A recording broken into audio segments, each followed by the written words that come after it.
नमस्कार दोस्तों, प्रस्तुत कर रही हूँ एक कहानी उदय शंकर भट्ट द्वारा रचित नाटक नए मेहमान। अगर आपको कहानी पसंद आए तो लाइक, शेयर और कमेंट कीजिए। आपके कमेंट हमारे लिए बहुत ही महत्वपूर्ण होते हैं। चलिए शुरू करते हैं। एकांकी शुरू करने से पहले इसकी विषय वस्तु के बारे में जान लेते हैं ताकि आपको कहानी सुनने में और भी अधिक मजा आए। इस एकांकी में नाटककार ने एक बड़े नगर के छोटे और साधारण मोहल्ले में रहने वाले एक निम्न मध्यम वर्गीय परिवार की परिस्थिति का चित्रण एक छोटी सी घटना के माध्यम से किया है। गर्मियों की एक रात जब इस परिवार के सदस्य अपने किराए के घर में स्थान संकोच के कारण गर्मी की तीव्रता से स्वयं परेशान थे, उसी समय दो मेहमान उनके यहाँ आ जाते हैं। ये मेहमान नितांत अपरिचित हैं। उनके अस्त व्यस्त जीवन शैली से पूरा परिवार अवाक है, किंतु गृह स्वामी इन मेहमानों की आवभगत के लिए उद्यत रहते हैं। भले ही उन्हें इसके लिए अपने पड़ोसियों से दो चार बातें ही सुननी पड़ रही हैं। स्वामी विश्वनाथ की पत्नी रेवती इस असमय आए मेहमानों से अधिक परेशान है। उसके सिर में शूल है। विश्वनाथ जी के बार बार आग्रह करने पर भी वे भोजन बनाने के लिए तैयार नहीं होती है। मेहमान अपरिचय के सेतु के दोनों सिरों को परिचय के आधार से मिलाने की व्यर्थ प्रयास करते रहते हैं। विश्वनाथ जी से अपनी निकटता सिद्ध करना चाहते हैं। यद्यपि एकांकी के अंतिम चरण में यह स्पष्ट हो जाता है कि वे मेहमान भ्रमवशी विश्वनाथ के घर चले आए, किंतु जब अर्धरात्रि व्यतीत हो जाने पर रेवती का भाई उनके घर आता है, तब रेवती गर्मी की उमस और सिर पे शूल को भूलकर तुरंत भोजन बनाने के लिए उद्यत हो जाती है। नाटक में एक साथ इस परिवार की उत्सुकता, विवशता, असमर्थता और संवेदनशीलता का प्रस्तुतिकरण किया है, किंतु अंतिम चरण में रेवती की बदली मानसिकता के माध्यम से नाटककार ने व्यंग के द्वारा वैयक्तिक मनोविज्ञान को प्रकट किया है। रेवती नए मेहमानों के लिए तो रात्रि के दोपहर में भी भोजन बनाने से इनकार कर देती है, किंतु भाई के आने के लिए अर्धरात्रि में भाई के मना करने पर भी भोजन बनाने के लिए तैयार हो जाती है। नाटक के पात्र जान लेते हैं। नाटक में है विश्वनाथ जो कि गृह स्वामी है, विश्वनाथ की पत्नी रेवती और नन्हेमल और बाबूलाल जो कि अतिथि हैं, और प्रमोद, किरण और आगंतुक। एक तो प्रमोद और किरण हैं जो कि विश्वनाथ के बच्चे हैं, और आगंतुक है रेवती का भाई। स्थान है भारत का कोई बड़ा नगर। समय गर्मी की रात के 8 बजे। चलिए फिर शुरू करते हैं। गर्मी की ऋतु, रात के 8 बजे का समय। कमरे के पूर्व की ओर 2 दरवाजे, दक्षिण का द्वार बाहर आने जाने के लिए, पश्चिम का द्वार भीतर खुलता है, और उत्तर की ओर एक मेज रखी है जिस पर कुछ किताबें और अखबार पड़े हैं। पास ही 2 कुर्सियां रखी हैं। पश्चिम के द्वार के पास एक पलंग बिछा है। मेज पर रखा हुआ पुराना पंखा चल रहा है जिससे बहुत कम हवा आ रही है। कमरा बेहद गर्म है। मकान एक साधारण गृहस्थ का है। पलंग के पास 4-5 साल का एक बच्चा सो रहा है। पंखे की हवा केवल उस बच्चे को लग रही है, फिर भी वह पसीने से तर है, इसीलिए वह कभी कभी बेचैन हो उठता फिर सो जाता। कुर्ता धोती पहने एक व्यक्ति प्रवेश करता है। पसीने से उसके कपड़े तर हैं। कुर्ता उतार कर वह खूंटी पर टांग देता है और हाथ के पंखे से बच्चे पर हवा करता है। उस व्यक्ति का नाम है विश्वनाथ। उम्र 45 वर्ष। गठा हुआ शरीर, गेहुआ रंग, मुख पर गंभीरता तथा सुसंस्कृति के चिन्ह। विश्वनाथ: उफ, बड़ी गर्मी है। पंखा जोर जोर से करने लगता है। इन बंद मकानों में रहना कितना भयंकर है। मकान है कि भट्टी। रेवती आंचल से मुंह का पसीना पोंछती हुई: पत्ता तक नहीं हिल रहा, सांस बंद हो जाएगी, सिर फटा जा रहा है। अपना सिर दबाती है। विश्वनाथ: पानी पीते पीते पेट फूला आ रहा है और प्यास है कि बुझने का नाम ही नहीं लेती। अभी 4 गिलास पानी पीकर आया हूँ, फिर भी होंठ सूख रहे। 1 गिलास पानी और पिला दो, ठंडा तो होगा। रेवती, गर्म है। आंगन में घड़े में भी तो पानी ठंडा नहीं होता, हवा लगे तब तो ठंडा हो। जाने कब तक इस जेल खाने में सड़ना होगा। विश्वनाथ, मकान मिलता ही नहीं, आज 2 साल से दिन रात एक करके ढूंढ रहा हूँ। हाँ, पानी तो ले आओ जरा, गला ही तर कर लूँ। रेवती, बर्फ़ ले आते, पर बर्फ़ भी कोई कहाँ तक पिए। विश्वनाथ, बर्फ़ का पानी पीने से क्या फ़ायदा, प्यास जैसी की तैसी बल्कि दुगनी लगती है। उफ, ये लो पंखा ले लो, बच्चे क्या ऊपर हैं। रेवती, रहने दो, तुम ही करो। छत इतनी छोटी है कि पूरी खाटें भी तो नहीं आती। एक खाट पर 2-3 बच्चे सोते हैं तब भी पूरा नहीं पड़ता। विश्वनाथ, एक ये पड़ोसी हैं निर्दयी, जो खाली छत पड़ी रहने पर भी बच्चों के लिए एक खाट नहीं बिछाने देते। रेवती, वे तो हमें मुसीबत में देखकर प्रसन्न होते हैं। उस दिन मैंने कहा था, लाला की औरत बोली, क्या छत तुम्हारे लिए है, नगद 50 देते हैं, तब 4 खाटों की जगह मिली है। ना बाबा, यह नहीं हो सकता, मैं खाट ना बिछाने दूंगी, सब हवा रुक जाएगी, उन्हें और किसी को सोता देखकर नींद नहीं आती। विश्वनाथ, पर बच्चों के सोने में क्या हर्ज है, जरा आराम से सो सकेंगे, कहो तो मैं बात करूं। रेवती, क्या फ़ायदा, अगर लाला मान भी ले तो वह ना मानेगी, वैसे भी मैं उसकी छत पर बच्चों को अकेला सोना पसंद नहीं करूंगी। विश्वनाथ, फिर जाने दो, मैं नीचे आंगन में सो जाया करूंगा, कमरों में भला कौन सोएगा। मैं कभी कभी सोचता हूँ यदि कोई अतिथि आ जाए तो क्या होगा। रेवती, ईश्वर करे इन दिनों कोई मेहमान ना आए, वैसे ही गर्मी के मारे मर रही हूँ, पिछले 15 दिन से दर्द के मारे सिर फट रहा है, मैं ही जानती हूँ कैसे रोटी बनाती हूँ। नाथ, सारे शहर में जैसे आग बरस रही हो, यहाँ की गर्मी से तो ईश्वर बचाए, इसीलिए यहाँ गर्मियों में सभी संपन्न लोग पहाड़ों पर चले जाते हैं। रेवती, चले जाते होंगे, गरीबों की तो मौत है। रेवती जाती है, बच्चा गर्मी से घबरा जाता है। विश्वनाथ जोर जोर से पंखा करता है। विश्वनाथ, इन सुकुमार बालकों का क्या अपराध है, इन्होंने क्या बिगाड़ा है, तमाम शरीर मारे गर्मी के उबल रहा है। रेवती पानी का गिलास लेकर आती है। रेवती, बड़े का तो अभी तक बुरा हाल है, अब भी कभी कभी देह गर्म हो जाती है। विश्वनाथ पानी पीकर, उसने क्या कम बीमारी भोगी है, पूरे 3 महीने तो पड़ा रहा, वह तो कहो मैंने उसे शिमला भेज दिया, नहीं तो ना जाने। रेवती, भगवान ने रक्षा की, देखा नहीं सामने वालों की लड़की को फिर से टाइफाइड हो गया और वह चल बसी, तुम कुछ दिनों की छुट्टी क्यों नहीं ले लेते, मुझे डर है कहीं कोई बीमार ना पड़ जाए। विश्वनाथ, छुट्टी कोई दे तब ना, छुट्टी ले भी लूँ तो खर्चे चाहिए। खैर तुम आज जाकर ऊपर सो जाओ, मैं आंगन में खाट डालकर पड़ा रहूँगा, बच्चों को ले जाओ, यह गर्मी में भुन रहा है। रेवती, यह नहीं हो सकता, मैं नीचे सो जाऊँगी, तुम ऊपर छत पर जाकर सो जाओ, और ऊपर भी क्या हवा है, चारों तरफ दीवारें तप रही, तुम ही जाओ ऊपर।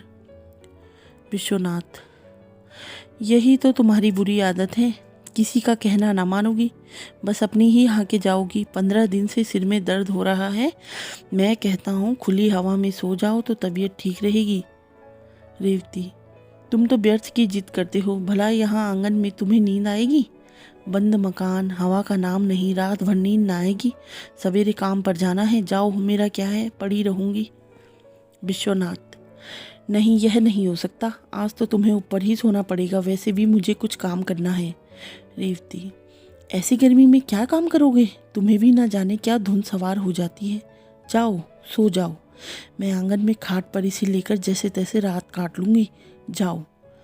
विश्वनाथ, अच्छा तुम जानो, मैं तो तुम्हारी भलाई के लिए ही कह रहा था, मैं ही ऊपर चला जाता हूँ। तभी बाहर से कोई दरवाज़ा खटखटाता है। रेवती, कौन होगा। विश्वनाथ, ना जाने, देखता हूँ। रेवती, हे भगवान कोई मुसीबत ना आ जाए। बच्चे को पंखा करती है। बच्चा गर्मी के मारे उठ बैठता है और पानी मांगता है। वह बच्चे को पानी पिलाती है, पंखा करती है। इसी समय 2 व्यक्तियों के साथ विश्वनाथ प्रवेश करता है। रेवती बच्चे को लेकर आंगन में चली आती है। आगंतुक एक साधारण बिस्तर तथा एक संदूक लेकर कमरे में प्रवेश करते हैं। विश्वनाथ भी पीछे पीछे आता है। कमीजों के ऊपर काली बंडी, सर पर सफ़ेद पगड़ियाँ। बड़े की अवस्था 35 और छोटे की 24 है। रंग सांवला, बड़े की मूछें मुंह को घेरे हुए, माथे पर सिलवट, छोटे की अधकटी मूछें, लंबा मुख और बड़े बड़े दांत। दोनों मैली धोतियाँ पहने हैं। बड़े का नाम नन्हेमल और छोटे का बाबूलाल है। इस हबड़ धबड़ में दोनों बच्चे ऊपर से उतर आते हैं और दरवाजे के पास खड़े होकर आगंतुकों को देखते हैं। विश्वनाथ बड़े लड़के से, प्रमोद जरा कुर्सी इधर खिसका दो। दूसरे अतिथि से, आप इधर खाट पर आ जाइए, जरा पंखा तेज कर देना किरण। किरण पंखा तेज करता है किंतु पंखा वैसे ही चलता है। नन्हेमल पगड़ी के पल्ले से मुंह का पसीना पोंछकर उसी से हवा करता हुआ, उफ बड़ी गर्मी है, क्या कहें पंडित जी, पैदल चले आ रहे हैं, कपड़े तो ऐसे हो गए कि निचोड़ लो। विश्वनाथ जी आप लोग। बाबूलाल, चाचा मेरे कपड़े निचोड़ कर देख लो, एक लोटे से कम पसीना नहीं निकलेगा। धोती ऐसी चर्रा रही जैसे पुरानी हो, पिछले दिनों नगद 9 रुपये खर्च करके खरीदी थी। नन्हेमल, मोतीराम की दुकान से ली होगी, बड़ा मक्कार है। मैंने भी कुर्तों के लिए 6 गज मलमल मोल ली थी, 1.25 रुपये गज दी, जबकि नत्थनलाल के यहाँ 9.5 आने गज बिक रही। पंडित जी गला सूखा जा रहा, स्टेशन पर पानी भी नहीं मिला, मन करता है लेमन की 5-6 बोतलें पी जाऊं।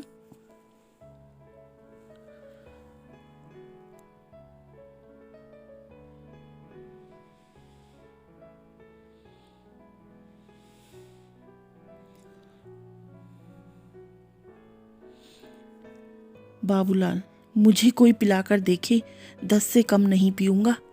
बच्चों की ओर देखकर, क्या नाम है तुम्हारा भाई? प्रमोद। प्रमोद। किरण। किरण। बाबूलाल, ठंडा ठंडा पानी पिलाओ दोस्त, प्राण सूखे जा रहे। विश्वनाथ, देखो प्रमोद कहीं से बर्फ़ मिले तो ले आओ। जी आप लोग। नन्हेमल, आप लोटा कहाँ रखा है? थैले में ही है ना? बाबूलाल, बिस्तर में होगा, चाचा निकालूं क्या? और तो बिस्तर भी पसीने से भीग गया। चाचा मैं तो पहले नहाऊंगा, फिर जो होगा देखा जाएगा। हाँ नहीं तो, मुझे नहीं मालूम था यहाँ इतनी गर्मी है। नन्हेमल, देखते जाओ। हाँ साहब। विश्वनाथ, क्षमा कीजिएगा, आप कहाँ से पधारे हैं? नन्हेमल, अरे आप नहीं जानते, वह लाला संपतराम है ना, गोटे वाला, वह मेरा चचेरा भाई है। क्या बताए साहब, उन बेचारों का कारोबार सब चौपट हो गया। हम लोगों को देखते देखते वह लाखों के आदमी खाक में मिल गए। बाबू लो, यह मेरी बंडी संदूक में रख दो। विश्वनाथ, कौन संपतराम? मैं संपतराम को नहीं जानता। नन्हेमल, संपतराम को जानने की, अरे क्यों, वह आपसे मिले हैं, आपको तो वह। बाबूलाल, हाँ उन्होंने कई बार मुझसे कहा कि आपकी तो वह बहुत तारीफ करते हैं। पंडित जी क्या मकान इतना ही बड़ा है। नन्हेमल, देख नहीं रहे, इसके पीछे एक कमरा दिखाई देता है। पंडित जी इसके पीछे आंगन होगा और ऊपर छत होगी, शहर में ऐसे ही मकान होते हैं। किरण विश्वनाथ से, माँ पूछती है खाना? नन्हेमल, क्यों बाबूलाल, पंडित जी कष्ट तो ना होगा, पर तुम जानो खाना तो। बाबूलाल, बस एक साग और पूरी। नन्हेमल, वैसे तो मैं पराठे भी खा लेता हूँ। बाबूलाल, अरे खाने की भली चलाई, पेट ही भरना है, शहर में आए हैं तो किसी को तकलीफ थोड़ी देंगे। देखिए पंडित जी, जिसमें आपको आराम हो, हम तो रोटी भी खा लेंगे, कल फिर देखी जाएगी। नन्हेमल, भूख कब तक नहीं लगेगी, सारा दिन तो गया। बाबूलाल, नहाने का प्रबंध तो होगा पंडित जी। प्रमोद बर्फ का पानी लाता है। नन्हेमल, हाँ भैया ला तो जरा, मैं तो 1.5 लोटा पानी पीऊँगा। बाबूलाल, उतना ही मैं भी। दोनों गट गट पानी पीते हैं। प्रमोद विश्वनाथ से, फिर खाना? विश्वनाथ इशारे से, ठहर जा जरा। नन्हेमल पानी पीकर, अब जान आई। सचमुच गर्मी में पानी तो जान है। बाबूलाल, पानी भी खूब ठंडा है। वाह भैया, खुश रहो। नन्हेमल, कितने सीधे लड़के हैं। बाबूलाल, शहर के हैं ना। विश्वनाथ, क्षमा कीजिए मैंने आपको। अब दोनों, अरे पंडित जी, आप कैसी बातें करते हैं, हम तो आपके पास के हैं। विश्वनाथ, आप आए कहाँ से हैं। नन्हेमल, बिजनौर से। आश्चर्य से, बिजनौर से? बिजनौर में तो मैं गया हूँ, किंतु। नन्हेमल, मैं जरा नहाना चाहता हूँ। बाबूलाल, मैं भी स्नान करूँगा। विश्वनाथ, पानी तो नल में शायद ही हो, फिर भी देख लो। प्रमोद, इन्हें नीचे नल पर ले जाओ। बाबूलाल, जब तक खाना भी तैयार हो जाएगा। दोनों बाहर निकल आती हैं। रेवती का प्रवेश। यह लोग कौन हैं? जान पहचान के तो मालूम नहीं पड़ते। विश्वनाथ, ना जाने कौन है। रेवती, पूछ लो ना। क्या पूछूं? 2-3 बार पूछा, ठीक ठाक उत्तर ही नहीं देते। रेवती, मेरा तो।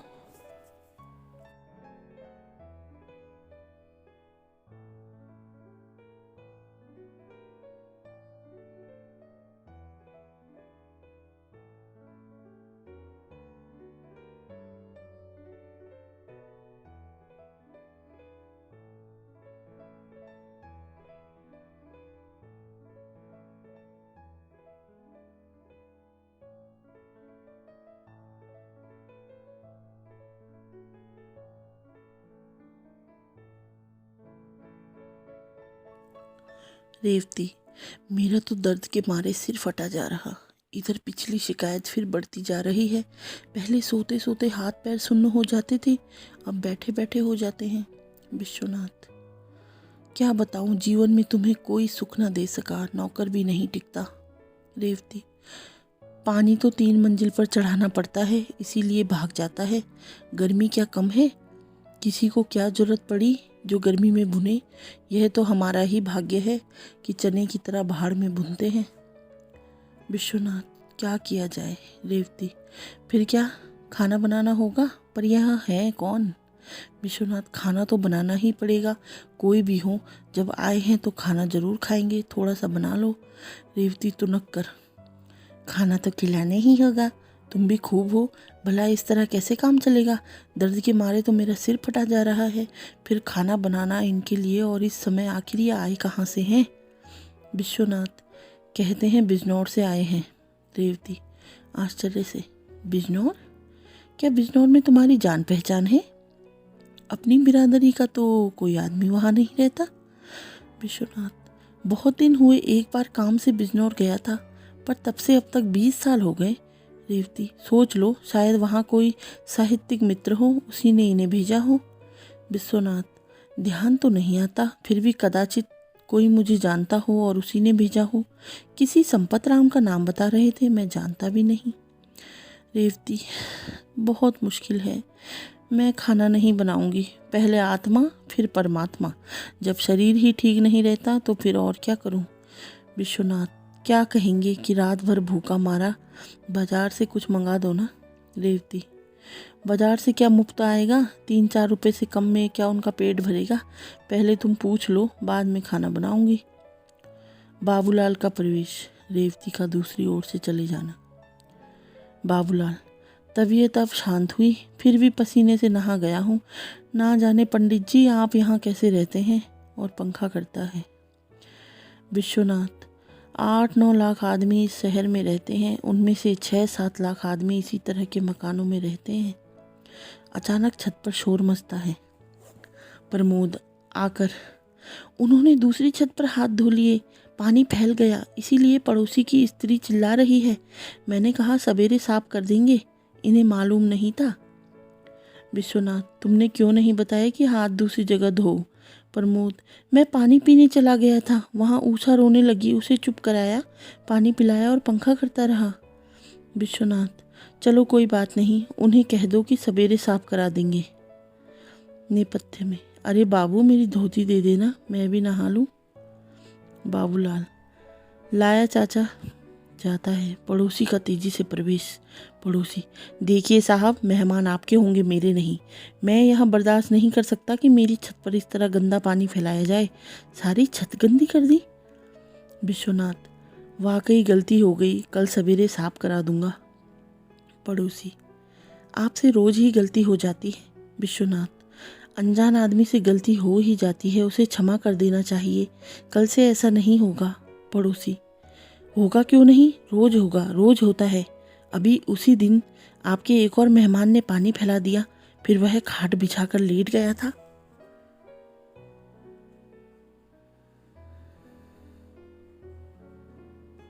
विश्वनाथ, मैंने समझा तो दिया था, फिर भी वह आदमी खाट पर नहीं लेटा था। पड़ोसी, मैं आपके यहाँ इतने मेहमान आते ही क्यों हैं? यदि मेहमान बुलाने हो तो बड़ा मकान लो। विश्वनाथ, यह भी आपने खूब कहा, इतने मेहमान क्यों आते हैं? अरे भाई, मेहमानों को क्या मैं बुलाता हूँ? खैर आज क्षमा कर दें, अब आगे ऐसा नहीं होगा। पड़ोसी, कहाँ तक कोई क्षमा करे, क्षमा क्षमा, बस एक ही बात याद कर ली है, क्षमा, और चला जाता है। दोनों अतिथि आते हैं। दोनों, क्या बात है? विश्वनाथ, कुछ नहीं, आप धोतियाँ छज्जे पर सुखा दें। नन्हेमल, ले बाबू डाल दे, सचमुच हमारी वजह से आपको बड़ा कष्ट हुआ भैया, जरा सा पानी और पिला दो, उफ बड़ी गर्मी है। हाँ साहब, खाने में क्या देर है? बात यह है कि नींद बड़े ज़ोर से आ रही है। विश्वनाथ, देखिए मैं आपसे एक दो बातें पूछना चाहता हूँ। दोनों, हाँ हाँ पूछिए, मालूम होता है कि आपने हमें पहचाना नहीं। नन्हेमल, तो क्या हर्ज है, कभी कभी ऐसा भी हो जाता है, आप तो जानते ही हैं, कई बार आपको देखा है। बाबूलाल, लाला भानमल की लड़की की शादी में आप नजीमाबाद गए थे। नन्हेमल, अरे दूर क्यों जाते हो, अभी पिछले साल आप मुरादाबाद गए थे। विश्वनाथ, हाँ हाँ, पिछले साल मैं लखनऊ जाते हुए 2 दिन के लिए जगदीश प्रसाद के यहाँ मुरादाबाद ठहरा था। नन्हेमल, हाँ, सेठ जगदीश प्रसाद के यहाँ हमने आपको देखा था। बाबूलाल, उनके आटे की मिल है, क्या कहनी है उनके, बहुत बड़े आदमी हैं, हम उन्हीं के रिश्तेदार हैं। विश्वनाथ, पर उनका तो प्रेस है। नन्हेमल, प्रेस भी होगा, उनकी एक बड़ी मिल भी है, और अब गन्ने का मिल बिजनौर में खुल रहा। बाबूलाल, अगले महीने खुल जाएगी। हाँ भैया, पानी ले लाओ। लो चाचा, पहले तुम पी लो। विश्वनाथ, तो आप कोई चिट्ठी विट्ठी लाए हैं? दोनों सक पकाकर, चिट्ठी विट्ठी तो नहीं लाए। नन्हेमल, संपत राम ने कहा था स्टेशन से उतरकर सीधे रेलवे रोड पर चले जाना, वहाँ कृष्ण गली में वे रहते हैं। विश्वनाथ, पर कृष्ण गली तो यहाँ 6 हैं, कौन सी गली में बताया था? नन्हेमल, 6? बहुत बड़ा शहर है साहब, हमें तो मालूम नहीं, शायद बताया हो, याद नहीं रहा। विश्वनाथ खींच कर, जिसके यहाँ आपको जाना है उसका नाम तो बताया होगा। बाबूलाल, क्या नाम था चाचा? नन्हेमल, नाम तो याद नहीं आता, जरा ठहरिए सोच लूँ। बाबूलाल, अरे चाचा, कविराज या कवि बताया था, मैं उस समय नहीं था, सामान लेने घर गया था, तुम्ही ने रेल में बताया था। नन्हेमल, हाँ साहब, कविराज बताया था, आप तो बेकार शक में पड़े हैं, हम कोई चोर थोड़ी हैं। बाबूलाल, चोर छिपे थोड़ी ही रहते हैं, पंडित जी क्या बताएं, हमारे घर चलकर देख लें तो पता लगेगा, हम भी। विश्वनाथ, लेकिन मैं कविराज तो नहीं हूँ। दोनों चिल्लाकर, तो कवि ही बताया होगा। नन्हेमल, हमें याद नहीं रहा, हमें तो जो पता दिया हम उसी के सहारे आ गए, नीचे से आवाज़ लगाई और आप मिल गए, ऊपर चढ़ाए, हमने पहले सोचा होटल या धर्मशाला में ठहर जाएं, फिर सोचा घर के ही तो हैं, चलो घर चलें। विश्वनाथ, जिनके यहाँ आपको जाना है वह काम क्या करते हैं? नन्हेमल, काम? क्या काम बताया था बाबू? बाबूलाल, मेरे सामने तो कोई बात नहीं हुई, मैं तो सामान लेने चला गया था, आप तो पंडित जी शायद वैद्य हैं।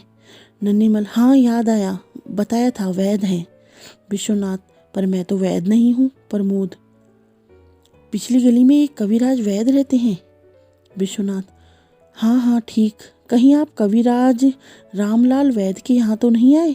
दोनों उठकर, अरे हाँ हाँ, वही तो कविराज रामलाल, विश्वनाथ, शायद वह उधर के भी हैं। नन्हेमल, ठीक है साहब, ठीक है, वही है।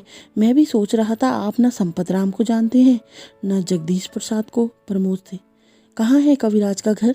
विश्वनाथ, जाओ इन्हें उनका मकान बता दो, मैं भीतर हो आऊँ।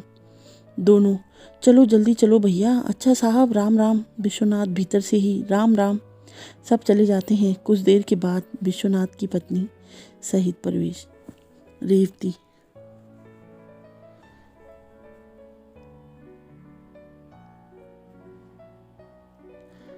रेवती, अब जान में जान आई। हाय, सिर फटा जा रहा है। नीचे से आवाज आती है, भले आदमी कहाँ मकान ले लिया, ढूंढते ढूंढते आधी रात हो गई। रेवती फिर से, अरे अरे, प्रसन्न होकर, अरे भैया आओ आओ, तुमने तो खबर भी ना दी। आगंतुक। रेवती, दोनों मिलते हैं विश्वनाथ से। पिछले 4 घंटे से बराबर मकान खोज रहा हूँ, क्या मेरा तार नहीं मिला? विश्वनाथ, नहीं तो कब तार दिया? आगंतुक, कल ही झांसी से दिया था, सोचता था कि ठीक समय पर मिल जाएगा। ओह, बड़ी परेशानी हुई। रेवती, लो कपड़े उतार डालो, पंखा करती हूँ। अरे प्रमोद, जा जल्दी से बर्फ़ तो ले आ, मामा जी को ठंडा पानी पिला, और देख नुक्कड़ पर हलवाई की दुकान खुली हो तो। आगंतुक, भाई बहुत बड़ा शहर है, वह तो कहो, मैं भी ढूंढ कर ही नहीं रहा, नहीं तो ना जाने कहाँ होटल या धर्मशाला में रहना पड़ता।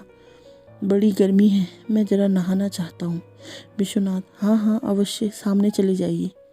आगंतुक, एक बार तो जी में आए कि सामने होटल में ठहर जाऊं, शायद रात को आप लोगों को कष्ट हो। रेवती, ऐसा क्यों सोचते हो आप? कष्ट काहे का? यह तो हम लोगों का कर्तव्य था। अच्छा, तुम तैयार हो जाओ, मैं खाना बनाती हूँ। आगंतुक, भाई देखो, इस समय खाना वाना रहने दो, मैं पानी पीकर सो जाऊंगा, वैसे भी मुझे भूख नहीं। रेवती जाती हुई लौटकर, कैसी बातें करते हो भैया, मैं अभी खाना बनाती हूँ। आगंतुक, इतनी गर्मी में रहने दो ना। विश्वनाथ, तुम नहाने जाओ।